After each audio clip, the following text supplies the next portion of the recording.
All right, so yesterday PUBG held an AMA, which stands for Ask Me Anything, on Reddit over the remastered version of Sanhok and the launch of Season 8.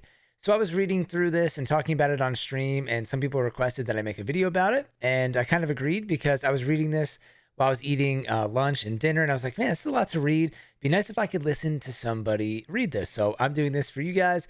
This is something completely different. I've never done this before. So let me know what you guys think about this. Any feedback? It's a way longer video. This is maybe more like a podcast, but there's honestly some really useful information here and stuff that I think you guys might like to see before you play on Sanhok, and it'll probably answer a lot of your questions. So let's just get right into it. All right, so first let's meet the participants. We have Dave Curd, who is PUBG_Curd stuff.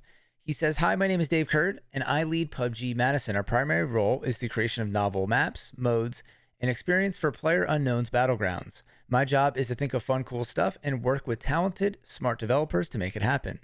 Previous credits, Black Ops, Modern Warfare 3, Black Ops 2, Ghosts, and Advanced Warfare. Asking about game dev during a pandemic. So I mentioned this during the stream. It's pretty interesting to see his credits in gaming. Because these are obviously all Call of Duty games, but made by different studios. So they're made by Treyarch and Infinity Ward. If you guys remember, they used to switch off for every other Call of Duty, and then they brought in Sledgehammer Games and I think some other studios as well. So I'm not sure if he worked for these studios and switched, or if he worked for Activision, which was the publisher, because Activision publishes all of these games, but then different studios or they have relationships or maybe even own different studios underneath them worked on the game. I just thought that was interesting. Then we have Dan Kramer, who is PUBG EI Krem or Elkram. And it said, hi, I'm Dan Kramer. I'm the lead engineer at PUBG Madison, Wisconsin studio.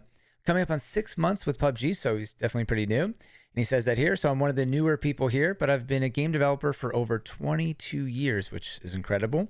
My primary responsibility is to manage the studio's engineer team. For Season 8, the engineering team worked on the loot truck you're sure to see driving around Sanhok, as well as some of the special goodies the truck contains. We've also worked on some of the upcoming content for the next couple updates that hasn't been officially revealed yet, okay? Then we have Andre Tiron, excuse me if I'm pronouncing their name incorrectly. Hi, my name is Andre, and I am a game and level designer at PUBG Madison. Madison being in Madison, Wisconsin in the US. I started with the team during Karkin development and have been a developer for about 10 years, which again is great, that's awesome.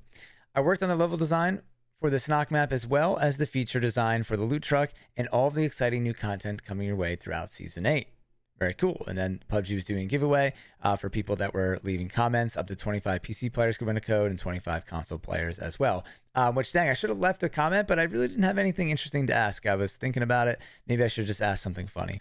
So here is the first answered question.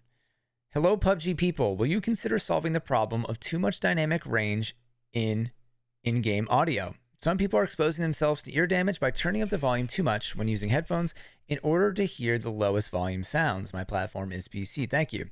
So a lot of people have been talking about how like you really crank up your volume to hear footsteps in Battle Royale, and then some of the explosions, the gunfire, the train is really, really loud, like the train on Vikendi. And then something that got a lot of flack for PUBG is their intro startup music is extremely, extremely loud. So people have criticized PUBG and kind of trolled over that, which it is true. It is ridiculously loud. So PUBG Curd Stuff says, we hear you loud and clear. Our sound team are always pushing for improvements. I always have my audio cranked up to hear Sneaky Pete's, and later I forget, and the intro music gives me a massive coronary and my hands get numb. Anyway, I'll pass along the feedback. So I think they know that, and they're working on that part. But obviously the in-game balance of audio is definitely something that's probably tough to balance, but they seem to be aware. All right, so the same person left another comment, and these are the first two. Hello, PUBG people. Would you consider bringing back the night setting to several maps in the future? My platform is PC. Thank you. And again, to my knowledge, the night mode was only available on Vikendi. And while I liked the night mode at first, over time, I started to despise night mode. I'm not really exactly sure why. I think it's because it just looks so different, and it was sort of hard for me to see people in the night mode. I started not to really like it. And I do love weather and the sunset, sunrise, and fog in the game. But something about night mode was off. And I think it was because it was not truly a night mode, and it was more like moonlight that it created some weird glare issues. So PUBG Elk said, interesting idea. And then Kurtstuff said 100%. We love the nighttime too. The main thing is if we bring it back, it needs to look and perform well and offer interesting gameplay implications. If we ever find that balance, we would love to revisit night settings. I mean, maybe some kind of thing where it actually sets into the darkness. So like at the end of the match, as the circle's getting smaller, it gets really dark and it can be kind of hard to see, sort of like fog. I don't know, just an idea off the top of my head. Then we got a really great question from your boy JT. Did any plans to make the bridges at Quarry breakable via a lot of bullets or throwables? And PUBG Tyrant says, whoa, this is a cool idea. And now on Quarry, there are these kind of like jungle, plank bridges that are kind of suspended in between the different areas in Quarry. And it does look like something where if you threw a Molotov on them, they could sort of break and then maybe take out the person there, they would fall, or maybe kind of limit their movement and get somebody stuck on one of those pillars in Quarry. So I feel like that would be an awesome design if PUBG could actually add something like that in. And just a reminder here that I'm not doing every single question. I'm trying to do the ones that I think provide the most value and information to you guys listening. Here we have a question for one of the employees at PUBG that is not doing the AMA, and this is PUBG Sword Saint. He said, hey guy, I know you've kept competitive play in mind when working on these updates to Sanhok. Would you mind briefly covering some of the changes that were directed at improving the experiences for ranked and esports? So again, I think a lot of the changes here for Sanhok were for squads and competitive play because a lot of people weren't enjoying the experience in ranked. And obviously Sanhok, like I've said in the past, has been a polarizing map since its launch because of its design. So PUBG Kurd stuff says, I went into this a bit lower in the thread, but the main thing was ranked and esports players have been on the struggle bus, reach reversal and wonky final circles. Sheer 90-degree cliff faces, situations where the circle's ending on a cliff and it's basically 50-50 if you're above the cliff or below the cliff. Brutal river crossings like the one near boot camp. Basically, if the circle flips and you're trying to get across the river by boot camp either direction, you're kind of screwed, especially if there's people on either side. The big northwest mountain, which never really had an official name. I called it the Stalber of Sanhok, being so unbalanced, and these features make it hard to play a fair competitive game. We want tactics to matter. High ground should be advantageous, but not overwhelmingly so. So the big focus was rebalancing those engagements to feel a little more fair, and then adjusting areas of the map that weren't seeing enough love. Rest in Power, Coconut Farm. Is that Magne that turned into the airfield? I guess that was a coconut farm. I don't know if I ever realized that. All right, so I'm including this next question because I've seen a lot of people in the stream ask about this, and this is coming from Kill Motor, who says, hello, will you consider having different outfits for each map? I mean, I got hundreds of clothes, skins from all the passes I've purchased. It would be so cool if we could have presets for every map or even just presets and a way to easily switch between them. Thank you guys. And then we have PUBG Kurt stuff saying, I know the team has considered this. I think the concern is a balance issue of everyone switching to their tactical outfits to best match each map's color scheme. And I see that argument, but I'm also a big fan of maximizing the player's ability to express themselves in game. I'll pass this feedback up the chain. So I definitely heard this before. Think about it. You could wear green on Sanhok in the old school Vikendi, or even now you could wear an all white outfit to hide in the snow. So I feel like that would be a little unbalanced. But then again, I mean, people are going to wear what they're going to wear anyways. So I don't really know. All I do know is that it would be cool to have presets at least in the customization tab where you could save your favorite outfits and easily switch between them. If this was up to me, I would keep it the way it is and not add it. But I know a lot of people out there want it like this. All right, and this is a great question from Mr. Sergio15. He's one of the moderators in the PUBG Reddit. He said, how did you come up with the idea of the loot truck, and were there any previously rejected concepts of it? If so, in what way did they differ? PUBG T answered this saying, Sanhok is already a more aggressive map in the rotation. So we wanted to play off that concept and create some points of conflict that were dynamic. Originally, we had talked about making public airdrops, which would be identified on the minimap, having players fight over them. The more we talked about that idea, though, the more we rejected it because we felt we were too close to normal airdrops and started to step too far outside of the PUBG DNA. Riffing off that idea, though, we talked about a roaming loot pinata and how interesting it could be to chase the pinata or engage it if you felt the opportunity presented itself. The more we discussed it, the more we liked how it fit into the PUBG world and the lore behind the Sanhok map itself. So I love that idea of them thinking about this as kind of a loot pinata because it is sort of that way, just driving around the map. It's like a BRDM filled with loot, and there are a lot of risk rewards to going after it. And at first, when I saw this idea, it didn't feel to me to fit in the PUBG DNA, which they're kind of saying here. But then when I started playing on the PTS yesterday, it did sort of fit into the narrative, but there are 4 going around the map, which I don't know if is too much. So we'll just have to see as people play over time. And then I also want to include that there was another response here at the bottom from PUBG Elkram, and he said, we wanted to give players a chance to get loot that worked a bit differently from the airdrop crates. We also wanted to create opportunities for some different strategies to get it. I saw somewhere else in the Reddit that they were saying some players maybe never look up or never go after the actual crates themselves. So this is a great way for people just running around the map to see the truck and shoot it and get it right in the moment, which is kind of cool. And he said some ideas were briefly considered and rejected, at least for now. The loot truck dropping in via parachute, loot tank, and a loot convoy, which would have been pretty crazy. All right, we got another great question. This is from Igor, and he says, hello to all. What was the main issue with remastering Sanhok? What was the biggest obstacle you came across as a team? And also, is there something you really wanted to add but didn't manage to do so? He's on PC. So we got PUBG Kurt stuff. Answering this one again, he said, the main thing is we don't want to break it. This is the challenge all game designers face. Do they love your content because you were good at your job or because you got lucky? Usually it's both. So we've got a map that a lot of people really love. So naturally the risk is, good Lord, what if everyone hates the change? That can be a mental block. But the reality is we've relied on our own experience making BR maps for 3 years, our community feedback, and about 1 billion hours of games played heat map data. Armed with that, there's nothing to it but to do it. So this is pretty interesting. So basically they're saying here that they've probably looked at the data. They know where people don't go on the map, that is. They've heard feedback, people that like the map and hate the map. So it is a good point. Using all that data, I think they can make an educated guess on how to fix the map and hope that people like it. And I'm sure they've done a lot of play testing along the way, or at least hopefully they did. And just best of luck with the changes. And honestly, in my opinion, after playing it, I think they did a great job. All right, so we got an interesting answer here, possibly hinting at the future of PUBG and how many maps are going to be in the game. And it's interesting because normally PUBG developers or people at any company will normally punt on this question and not answer it. So Blink Gecko here asks, in the future, do you plan on adding any new maps? And what goes into the process of choosing the geographic locations of each? And PUBG Alcrum responded with a short answer, but said probably, which is enough to me to kind of say there are going to be more maps in the future, which I originally thought for PUBG that they would keep making more maps, but with everything happening and some players leaving, I thought maybe they would just stop.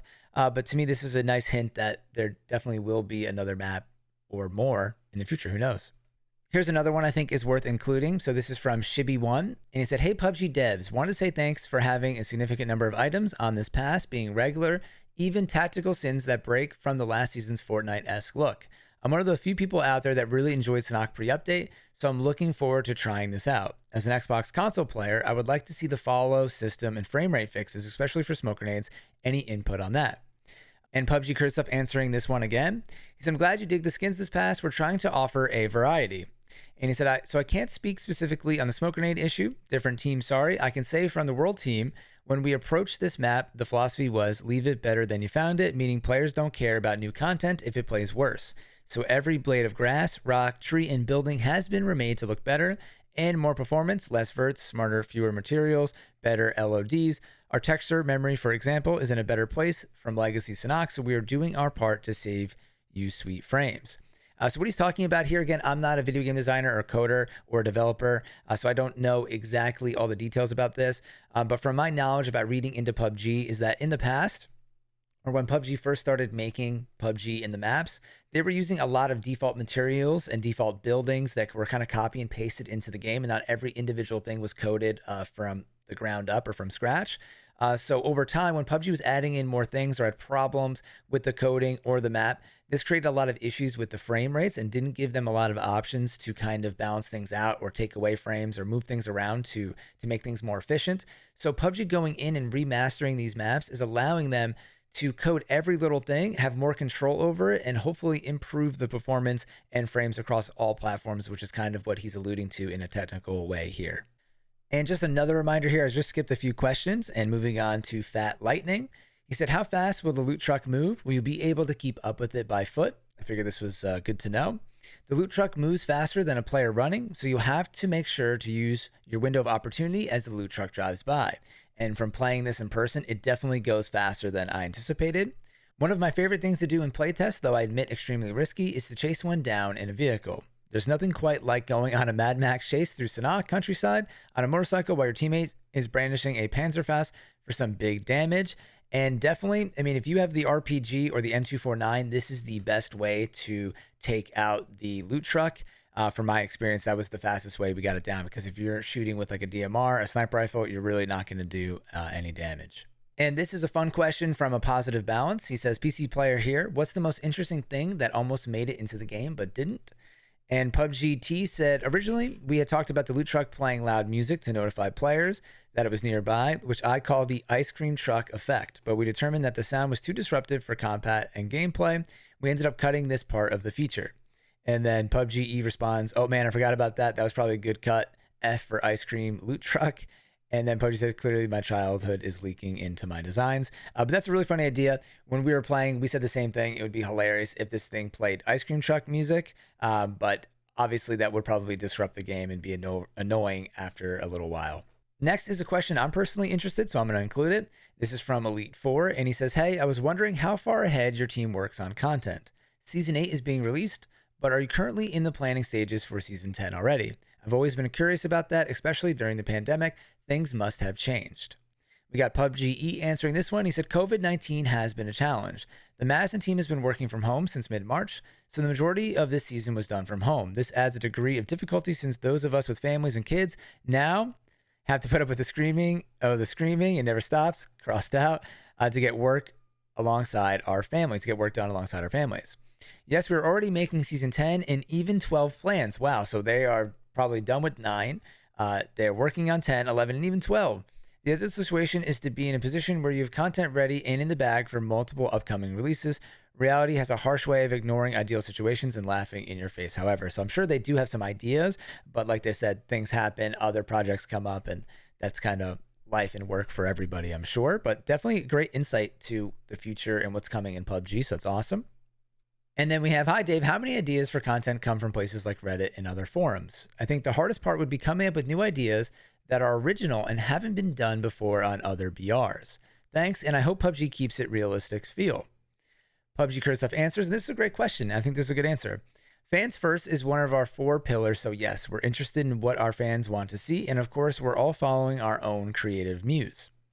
I think it's okay that we're seeing cross-pollination between BR games. It's a wide genre now. If creators weren't remixing and improving each other's ideas, we'd be still stuck on vanilla team deathmatch. So I absolutely love this. So, PUBG did break into the Battle Royale scene and kind of launch it.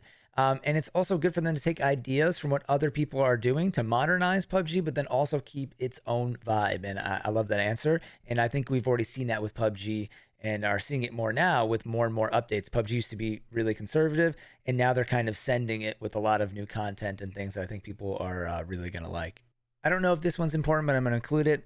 He says, hey, PC player here, what kind of process do your team go through when deciding which new features and or ideas will get added to the game? Is there a voting system? Do management tend to decide, or is it down to the individual to be trusted with their choice? PUBG E answered this one. He said, everybody's got a chance to make suggestions. Then those suggestions hit a bunch of different filters, like will it be performant? Does it truly add something to the game? Or is it just unnecessary complexity? Which I love that answer, because sometimes things are just unnecessary complexity. What's the likelihood of us being able to complete it on schedule, etc.? Eventually, management has to make the call as to whether something makes the cut or not, but who exactly that is can vary depending on the feature. So interesting answer there. I'm going to include this one because it's from one of the moderators on the PUBG Reddit, and it's from It's Prone. And he said, gaming in general can sometimes be extremely toxic and even rewarding at times. How do you guys balance the good with the bad? What motivates you to keep moving? P.S. I've been playing the remaster and love it. Keep up the awesome communication and work hard. PUBG Kurtstuff answering this one again, saying that's a great question. So internal toxicity, I'm very proud of the culture we've built. We're supportive, share ownership, and develop talent here. By the way, we're hiring.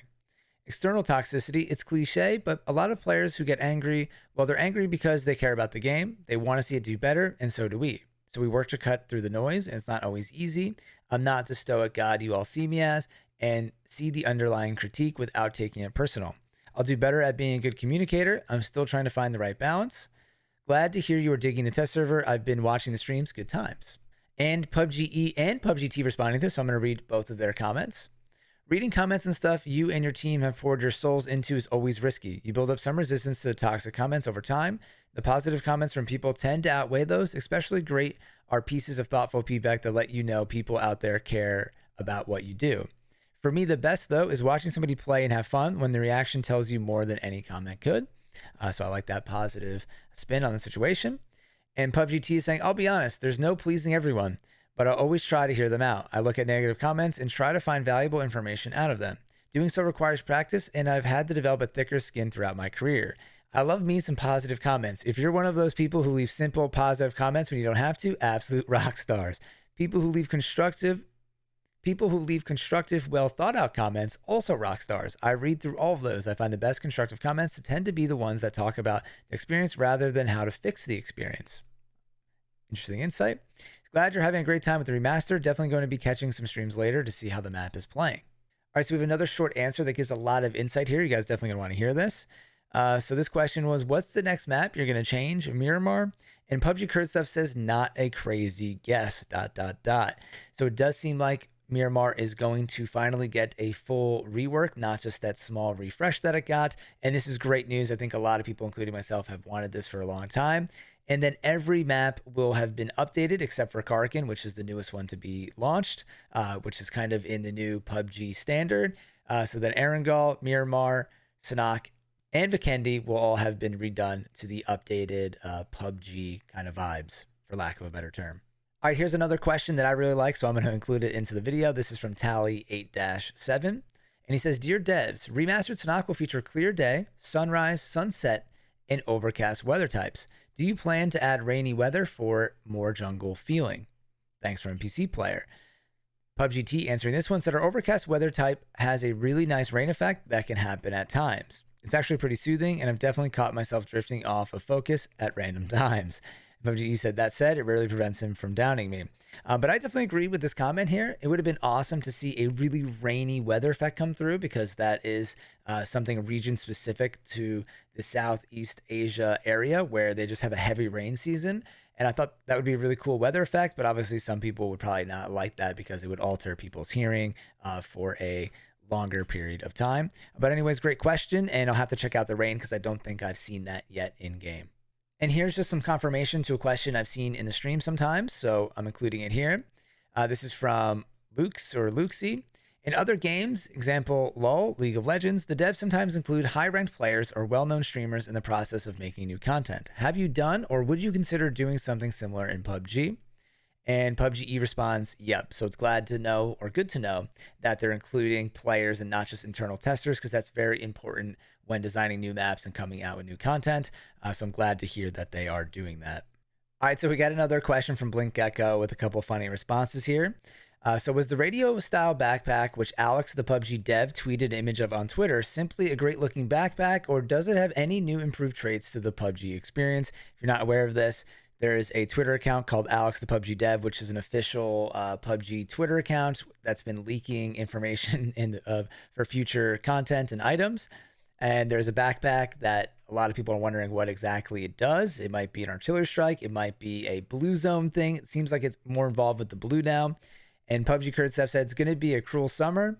And PUBG said, Alex always seems to find things he's not supposed to find. And just to follow up what I said there, so it seemed like at first it was an artillery strike kind of thing where maybe you could call in. It looked like a radio messenger backpack or radioman backpack. But now people are speculating that when you have the backpack on, you won't take any blue zone damage. But we're going to have to wait and find out and see what the backpack actually does. Blink Echo again here asking about, will there be any new weapons included in Season 8? There was a leak for a large machine gun via Alex the dev. And PUBG just responded yes, but that he can't say any more. So kind of just proving that we will get a new gun in Season 8, which I know a lot of people are wondering. And after that, we got a good question from Maxter. He said, hi, what was the biggest thing on Sanhok 1.0 that had to be changed based on data or player feedback? Thank you. I'm on Xbox. PUBG Kurd staff saying Docks and Coconut Farm, Magne area, are ghost towns based on heat map data. I know some players say, but Docks was my jam. And for those players, you have my condolences. But the overwhelming majority of players avoided those locations, so we tried a few things to spread the viable drop love around. Narrow rivers, more bridges equals easier to get around, not as risky to drop edge.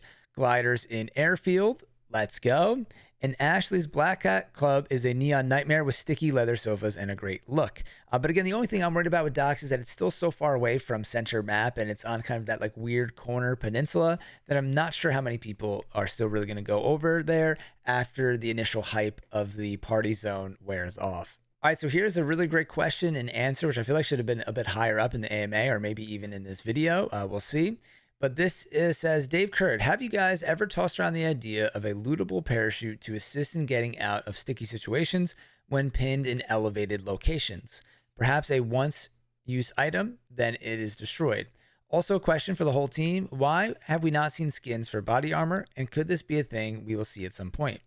On a personal side note, I would love to see a hardcore mode where you cannot revive. Thank you for all your time and effort put into this game and the game's development. It is one of my most loved and memorable games. And I agree. PUBG Chris answering again said 100%. We love that idea. As designers, we love giving players situational, interesting choices, and a lootable parachute absolutely ticks that box. I imagine it would need to take up a ton of space in your inventory to balance the freedom of choice it offers. Vest skins are a great suggestion. Finally, yeah, we all love hardcore mode as well. You know, it's counterintuitive, but hardcore rules, higher damage, no revives, quicker time to kill, are typically more forgiving for beginner users, which could be a good thing.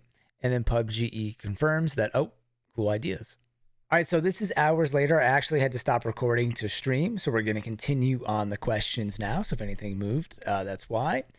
So next question here is from Courteen. It said, good morning, PUBG dev. Seeing the introductions of gliders to Sanhok, can you say there's any future plans to bring the vehicle to Vikendi? I feel Vikendi's map size and open spaces are well suited for the addition. Thanks for your time. I thought the same thing after seeing gliders on Sanhok. I'm like, why not just put them on Vikendi? So then Kurd Stuff says, I think if the glider doesn't totally break Sanhok, it stands a chance of getting into Vikendi. I think if it feels fun, but let's see what y'all think. That's the beauty of a live game. Things can go in, things can come out.